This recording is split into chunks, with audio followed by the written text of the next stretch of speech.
How's it going, guys? Welcome back to another video. Today what we're going to do is just go through the patch notes again. This is something that I do fairly regular, especially now that I can actually get back on the internet again. So this is going to be starting up again. But today we have the 29th of November patch notes. If you are not interested in just hearing me read through the patch notes and talk about them, then this is your time to click off the video, because this is all this video is. I'm just going through the patch notes for the people who don't really read them, but so let's find out what's going on.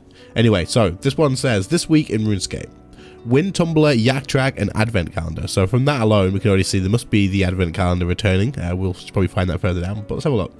The Queen of Snow has returned with a winter-themed Yak Track to keep you on your frostbitten toes.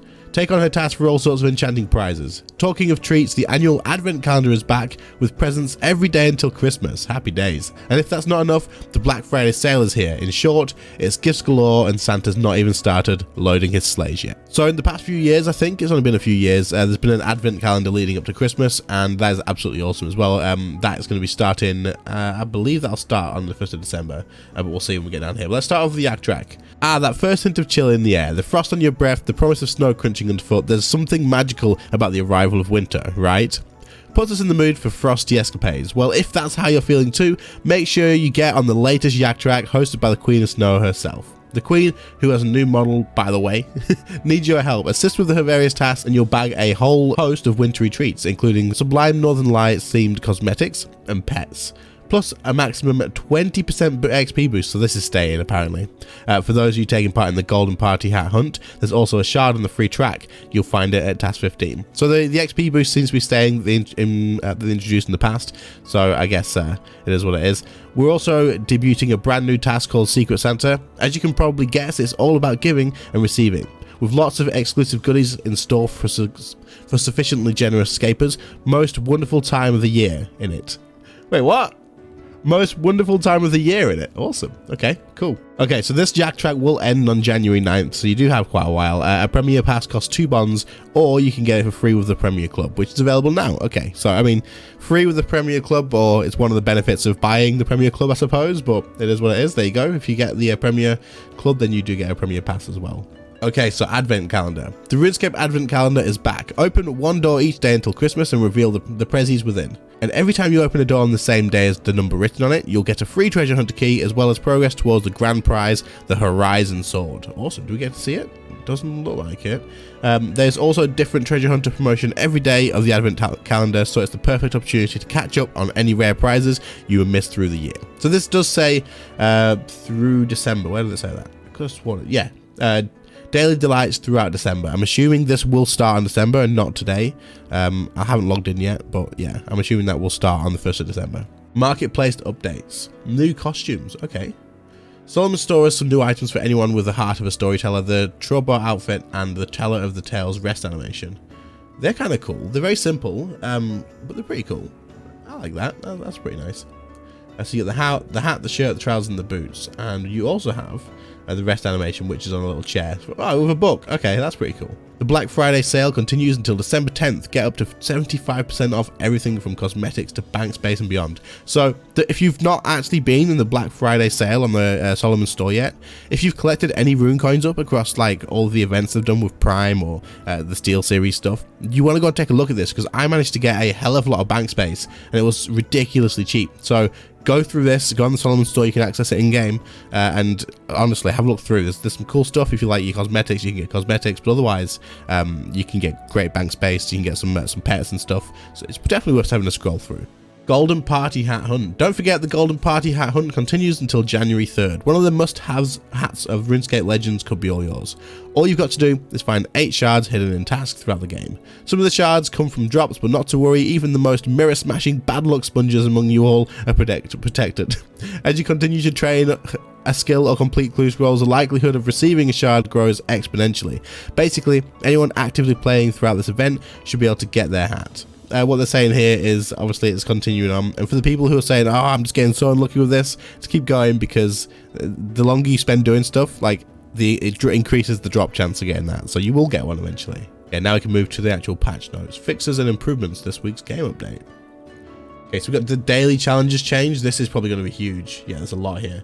So we've got extending a daily challenge now costs 25 Wiswax down from 30. When generating 3 daily challenges on a new day, if fewer than 3 challenges are toggled on, duplicates of unblocking challenges will be rolled. I.e., you've blocked all but dungeoneering challenges, you'll roll 3 dungeoneering challenges rather than having to complete a challenge and pay Viswax. Ah, that's cool. So if you have all blocked, you can get 3 of the same challenge. Well, that's pretty awesome, actually. You can now track all 3 of your daily challenge slots, even if they contain the same challenge objective. Players now need a minimum level of 99 in the skill to access the challenge block feature from a challenge mistress. Yep, that's pretty cool. Free-to-play escapers can block membership skills once they have reached a level cap, for example, level 5 agility. So you'll get membership skills on your daily challenge as a free-to-play player, but you can stop that as soon as you hit level 5 in it. Okay, that's like 1 challenge probably. The agility daily challenges now counts each of the 7 segments of the Anachronia agility course as its 2 laps, similar to the Yak Track agility tasks. Basic challenges no longer give XP in their skills when you claim reward. This is so that skilling pures or specialist builds only want to focus on 1 skill at a time can still access daily challenges. Basic challenges no longer give XP in their skill when you claim reward. This is so that skilling pures or specialist builds that only want to focus on 1 skill at a time can still access daily challenges. So it's not going to give you XP straight away, meaning you're probably going to get a lamp or something instead. All combat challenges can now be toggled off via a checkbox in the skill select interface, accessible via a challenge master. This can now be accessed at any level and turns off combat, prayer, and summoning daily challenges. So that's for skillers. Pretty much you can just turn off all combat ones and you don't have to have 99 to block those now. If the player currently has a basic challenge to do, Challenge Mistress and Nazaroth in Lumbridge now can give a chat option to skip any of these challenges. This is so that new player who does not want to engage in certain skills and or get the XP from them does not have to complete all the basic challenge objectives. By basic challenges it means like the very original stuff that teaches you the game. Okay, fair enough. The initial set of daily challenges assigned to a new player after completing the basic challenges is now daily mining, daily smithing, and daily crafting equipment, instead of daily combat, daily prayer, and daily smithing. We think this is a more skiller friendly. Yeah, probably. We've removed the skip text from challenge tokens. Changed the skip button text to complete, and updated other bits. What? We've removed the skip text from challenge tokens, changed the skip button text to complete, and updated other bits of text to make it more clear that claiming the rewards from a completed challenge will give you XP in that challenger skill. Why did that take me so long to freaking read? That was so difficult to read. Selecting each skill from the challenge blocking interface is much more responsive. Okay, so there's been a lot of changes to daily challenges, and it's really good. They've done a great job of it. I think it's a lot better than it used to be. I've actually been doing my challenges as well, so it definitely feels a lot better than it used to, having to wait for one thing and letting everything sort of fill up, and you'd only get one new thing a day, and you just let everything sit there so you can force another one in. Yeah, it's definitely a lot better like this. Okay, so moving on to other. I'll probably skim through this, in all honesty. I'll probably skim through it, then just read out what I think's worth talking about, because otherwise you can sort of see here on the screen. If you want to pause and read through them, that's fine.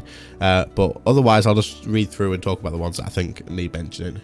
We've got Greater Flurry will now deal increased single target damage when applied by the Greater Barge effect. Fix an issue that caused range abilities to not correctly put the player's auto attack on cooldown. That's probably pretty important. Fix an issue where completing the hard mode task awarded the player the same amount of Reaper points as completing the task in normal mode. So you get more Reaper points for completing a task in hard mode now. Fix an issue that caused Arcglacial loot to be re-rolled on a player's second kill of a kill streak in hard mode. So this was actually something that was so freaking frustrating. People were getting like Nihilus on their second kill, on the first kill, and then they're like, I'll streak it because, you know, it's only my first or second kill. And then as soon as I got the second lot of loot, it was just re-rolled into something else. And you're like, wait, where did it go? People lost cores and stuff on this because why wouldn't you streak it? Like you're on like 0% in rage or something. But they fixed that now, so that's good. That's absolutely great. Players must now complete Once Upon a Time in Gillinor before they can wear the completionist cape. So that's become a comp cape requirement now. I believe you did have like a couple of days or something to be able to sort that out, or maybe even a week before it took away your comp cape. But if you don't have it done now, then it will be a comp requirement, so you need to get that done. Other than that, I think the rest is stuff that if you want to read through it, give it a pause and you can have a quick scan, but I think that's most of the important stuff. We've got mobile updates here. Let me have a quick check of these and then we'll move on from that. Based on feedback, mobile players now have the ability to change the direction messages appear in the chat box to ascending or descending. Good, because this actually really confused me. I didn't know why it went like that. I preferred it the other way, but now I can switch it around, so that's absolutely great. So it's good. When Jagex fixes stuff, they usually do have the option of like 2 different things. Like you can have it however you want to have it, and that's absolutely great. It's always good to do that. So they are working on it. Mobile's getting the updates that it needs. It is gradually getting there, and it's going to be good to see when it's actually finally finished, because I still feel like it launched a little bit too soon, but it is what it is. But anyway, we don't usually go through the community stuff because it's usually like art and stuff, and it's cool as it is. Like they do some really cool stuff in here. But we're gonna, as all pretty much Gold Party has anyway. But that's pretty much it for today, guys. Hopefully it's helped you out having the patch notes in a video format, so you can just listen through, or you can just watch through as well. And I know that a lot of people just don't bother reading them, so it's nice to be able to chuck it on the background. I do apologize about my voice, as usual. I am sick again, but it's okay. We'll get past that, and then we'll be all right. I just wanted to mention Road to Endgame Episode 2. A lot of you have been waiting for the second part of that. It will be coming out tonight, so don't worry about 7 PM game time. It will be out. You should be absolutely able to see that at that point. If it is a little bit late, I do apologize, but it will be out tonight, I promise you. And then we'll move back on to getting that more consistent very soon. Anyway, guys, I hope this helped you out. If it did, make sure to leave a like, subscribe to the channel if you are new, and then I will see you all in the next one. See you later, guys.